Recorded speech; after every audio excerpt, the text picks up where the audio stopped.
अजमेर की सुरसुरा में तेजा दशमी के दिन आयोजित प्रोग्राम में हनुमान बेनीवाल का जोरदार भाषण। हनुमान बेनीवाल ने कहा कि आज का जोश देखकर तो लगता है कि 2028 में राष्ट्रीय लोकतांत्रिक पार्टी की सुनामी चलेगी। आइए आपको सुनाते हैं हनुमान बेनीवाल का संबोधन।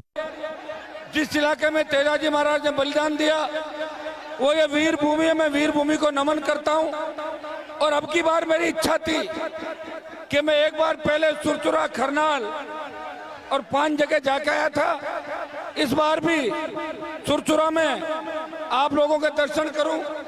वीर तेजा हमारी जो समिति है, प्रादेशिक वीर तेजा जाट विश्राम स्त्री सुरसुरा में समिति के अध्यक्ष और जाट समाज के मौजूद बुजुर्गों, सम्मानित मंच, नौजवान साथियों, मेरे छोटे भाइयों, माताओं, बहनों, आज जो जोश और जज्बा आपके अंदर देख रहा हूं, ये तो तय है कि 28 में बड़े बदलाव के संकेत आज के दिन हो गए राजस्थान के। भाइयों, सब जगह मैं जा नहीं सकता, समय कम है। 6 प्रोग्राम दिए और अपने लोगों के बीच में से जल्दी निकलना बड़ा टेढ़ा काम है। और ये आप मेरे से प्यार करते हो, मैं आपको विश्वास दिलाता हूँ कि दोबारा आपके इलाके में फिर आएंगे। अब की बार खूब सारी बातें भी करेंगे, काम करेंगे। अभी ऐसा ही भर्ती और जो आरपीएससी पुनर्गठन की लड़ाई आप लोगों ने लड़ी, वो जीत सिर्फ और सिर्फ राष्ट्रीय लोकतांत्रिक पार्टी और राजस्थान के नौजवानों की, तेजा भक्तों की जीत।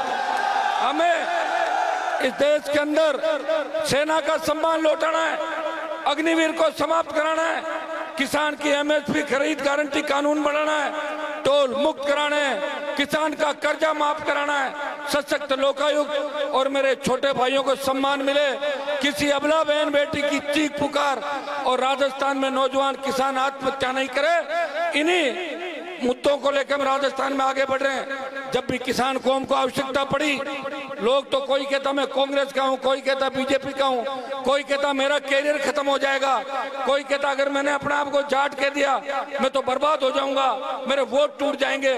भाइयों, जब भी देश में आपके भाई की जरूरत पड़ी, चाहे हरियाणा की पहलवान बेटियां थी या किसान बिल या दूसरे मामले, इस राजस्थान के हार्डकोर अपराधी जो किसान के बेटों के सीने पे गोलियां मारते थे, अगर उन अपराधियों को उनके अंजाम तक पहुंचाया, हनुमान बेनीवाल उन अपराधियों को अंजाम तक पहुंचाया। वो नेता जो अपने घरों से आह्वान करते थे, लोगों को ये भाषण देते थे कि बिजली आएगी तो करंट आएगा, बच्चा पढ़ेगी तो भाग जाएगी, नहर नहीं लानी, उन नेताओं के परिजनों की क्या स्थिति हो गई आप अच्छी तरह देख सकते हो। उनके परिजनों को भी दूसरों का झंडा पकड़वा दिया और हालात आपके सामने, वो पैदल घूम रहे हैं आपका समर्थन पाने के लिए। यहाँ से आपको फिर ललकार हुंकार भरनी है। पिछली बार भी आपने और उससे पिछली बार भी आपने रूपनगढ़ की धरती से, तेजाजी के भक्तों ने सुरसुरा की धरती से मुझे आशीर्वाद दिया। इस